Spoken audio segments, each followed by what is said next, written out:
Imagine un instant, tu fais tout ce qu'il faut, tu évites le sucre, tu t'entraînes dur, mais ton ventre refuse de changer. Pourquoi? Parce qu'il existe une vérité cachée, un piège invisible que presque tout le monde ignore et qui bloque complètement ton corps en mode stockage. Ce n'est pas une question de volonté ni de génétique, c'est quelque chose de bien plus subtil qui sabote tes efforts jour après jour. Si tu ne comprends pas ce mécanisme secret, ton ventre ne bougera jamais. Voici la méthode exacte pour briser ce verrou et libérer ton métabolisme. Point numéro 1. Commençons par le premier levier. Il ne concerne pas la quantité de calories que tu manges, mais la qualité des graisses que tu absorbes. Depuis des décennies, on nous répète que le sucre est le seul ennemi du ventre. C'est une erreur. Si l'on regarde les graphiques de la santé mondiale depuis les années 1960, la courbe de l'obésité grimpe en flèche. Mais curieusement, la consommation de sucre a commencé à stagner ou à baisser dans plusieurs pays depuis l'an 2000. Alors qu'est-ce qui a explosé en parfaite synchronisation avec l'obésité abdominale? La réponse est simple, les huiles végétales industrielles raffinées. Je parle ici de l'huile de soja, de l'huile de maïs, de l'huile de colza, de tournesol ou de coton. Ces huiles sont extraites à l'aide de solvants chimiques et de températures extrêmes. Elles sont riches en acides gras oméga 6 instables. Ces huiles créent une inflammation qui bloque tes cellules. Ton taux d'insuline explose. Il ordonne à ton corps de stocker le gras. Tant que ce signal est activé, ton corps refuse de brûler l'énergie. Il devient alors biologiquement impossible de perdre du ventre. Des études scientifiques montrent que ces huiles ralentissent ton métabolisme encore plus que le sucre blanc. Le pire, c'est qu'elles sont partout, dans les sauces, les plats préparés, les fast-foods et les restaurants. Elles se cachent même dans la viande et les œufs d'animaux nourris au soja ou au maïs de mauvaise qualité. Voici ton premier plan d'action concret pour nettoyer ton corps. Tu dois faire un tri radical dans ta cuisine. Jette toutes les huiles de graines et de légumes raffinés. Remplace-les par 3 graisses stables et saines pour le métabolisme. Premièrement, l'huile d'olive extra vierge, idéale pour tes salades. Deuxièmement, l'huile de coco. Troisièmement, le vrai beurre ou le ghee, qui résiste très bien à la chaleur pour toutes tes cuissons. Ensuite, choisis de meilleures protéines. Privilégie le bœuf, nourri à l'herbe, le poisson sauvage, comme le saumon ou les sardines, et les œufs de poule élevés en plein air. Ces aliments contiennent de bonnes graisses qui vont éteindre l'inflammation et réparer ton métabolisme. Point numéro 2. Le deuxième levier pour faire fondre le ventre se trouve dans ton système digestif. On appelle cela le microbiome intestinal. Il s'agit de milliards de bactéries qui vivent en toi. Ces bactéries aident à décomposer les aliments, régulent l'appétit et extraient moins de calories de la nourriture. A l'inverse, un microbiome déséquilibré envoie des signaux de faim constants au cerveau et favorise le stockage des graisses autour de la taille. Pour transformer ton microbiome, l'habitude la plus puissante est de consommer une grande salade une fois par jour. Pourquoi? Ce n'est pas seulement pour les calories qui sont presque inexistantes, c'est pour les micronutriments et les fibres. Une salade verte de qualité t'apporte du potassium et du magnésium. Ces deux minéraux sont indispensables pour calmer le système nerveux et aider à réduire la résistance à l'insuline. De plus, si tu choisis des légumes biologiques qui ont poussé dans un sol vivant, ils portent à leur surface des microbes bénéfiques. C'est un probiotique naturel et gratuit. Les fibres de ces légumes ne sont pas digérées par ton estomac, elles descendent plus bas pour servir de nourriture exclusive à tes bonnes bactéries. En mangeant cette salade quotidienne, tu considères la diversité de ton microbiome. Tu réduis aussi l'inflammation interne. Pour assaisonner cette salade, utilise uniquement de l'huile d'olive extra vierge et du vinaigre de cidre de pomme ou du vinaigre balsamique sans sucre ajouté. Attention toutefois à une exception importante si tu as de l'inflammation intestinale. Dans ce cas, tu devrais plutôt consommer des légumes fermentés.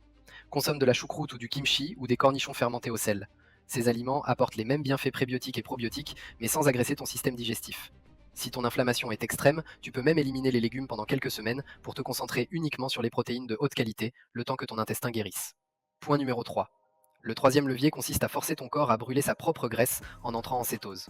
Cela signifie que ton corps arrête d'utiliser le sucre et commence à transformer le gras en énergie. Pour y arriver, réduire les glucides ne suffit pas. Si tu manges toute la journée, chaque repas ou collation, même saine, stimule l'insuline et stoppe la combustion des graisses. La solution la plus rapide est le jeûne intermittent. Je te recommande de progresser vers un seul repas principal par jour, une méthode appelée OMAD. Cela te donne une fenêtre de jeûne de 23 heures. Pendant ces 23 heures, ton taux d'insuline descend au plus bas. Ton corps n'a pas d'autre choix que de puiser dans tes réserves de graisse abdominale pour fonctionner. En plus de la perte de poids, ce jeûne prolongé déclenche l'autophagie. C'est le système de nettoyage de ton corps qui recycle les cellules anciennes et réduit massivement l'inflammation. Mais attention, ce protocole puissant peut être totalement détruit par une erreur classique, le surentraînement combiné au manque de sommeil. Lisons ensemble l'histoire de Thomas pour comprendre ce mécanisme.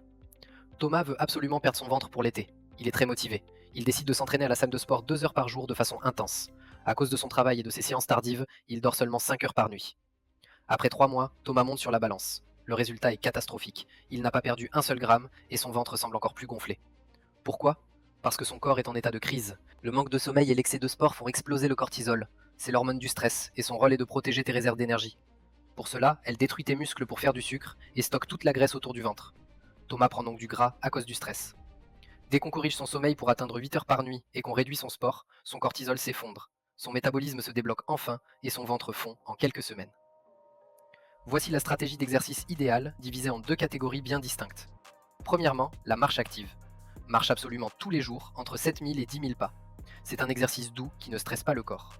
Au contraire, la marche baisse le cortisol, vide l'esprit et améliore le sommeil profond. C'est justement pendant ce sommeil que ton corps produit l'hormone de croissance la plus puissante pour brûler le gras. Si tu ne dors pas, tu ne brûles rien. Deuxièmement, le HIIT, ou l'entraînement intensif par intervalle, fait 1 à 3 séances par semaine maximum. Elles doivent être très courtes, entre 15 et 20 minutes, mais ultra explosives. Choisis des mouvements complets, c'est l'intensité qui active les hormones brûleuses de graisse, pas la durée. Réduire le sport permet souvent de débloquer la perte de poids en évitant le surentraînement. Point numéro 4. Pour soutenir ce programme, la qualité des nutriments est essentielle. Quand tu réduis les glucides et que tu jeûnes, ton corps élimine beaucoup d'eau et perd ses minéraux. C'est pour cela que beaucoup de personnes se sentent fatiguées ou ont des maux de tête. Elles croient que le régime échoue, mais elles manquent juste de minéraux. Tu as besoin de 3 éléments clés. Premièrement, du sel de mer de qualité. Il maintient ton hydratation et calme ton système nerveux. Si tu as du mal à dormir, un peu de sel de mer avant le coucher peut grandement améliorer ta nuit. Deuxièmement, du potassium et du magnésium que tu trouves en abondance dans ta grande salade quotidienne. Troisièmement, des vitamines B, en utilisant de la levure nutritionnelle ou en mangeant des abats comme le foie de bœuf 1 fois par semaine. Ils sont bien plus riches en nutriments que la viande classique. Quand ta faim disparaît, c'est le signe que ton corps s'adapte. Tu brûles enfin tes propres graisses et ton métabolisme devient flexible. Pour résumer tout notre plan d'attaque, retiens bien ce principe fondamental. Il ne s'agit pas de perdre du poids pour être en bonne santé. Il faut être en bonne santé pour perdre du poids. L'adaptation complète à ce métabolisme flexible prend généralement un minimum de 3 mois. Si tu as souffert de résistance à l'insuline pendant de nombreuses années, cela peut prendre un peu plus de temps. Mais l'objectif est de t'amener à un point où ton corps est en si bonne santé que tu possèdes une vraie flexibilité métabolique. À ce moment-là, tu pourras te permettre de t'écarter du programme de temps en temps sans que cela n'affecte ton physique. Voici ta feuille de route dès ce soir. Étape numéro 1, supprime toutes les huiles végétales raffinées et remplace-les par de l'huile d'olive ou du beurre. Étape numéro 2, mange une grande salade ou des légumes fermentés chaque jour. Étape numéro 3, applique le jeûne intermittent et privilégie la marche quotidienne pour optimiser ton sommeil. C'est le moment de reprendre le contrôle de ton corps. Laisse un pouce bleu si cette vidéo t'a aidé et abonne-toi pour ne manquer aucun conseil.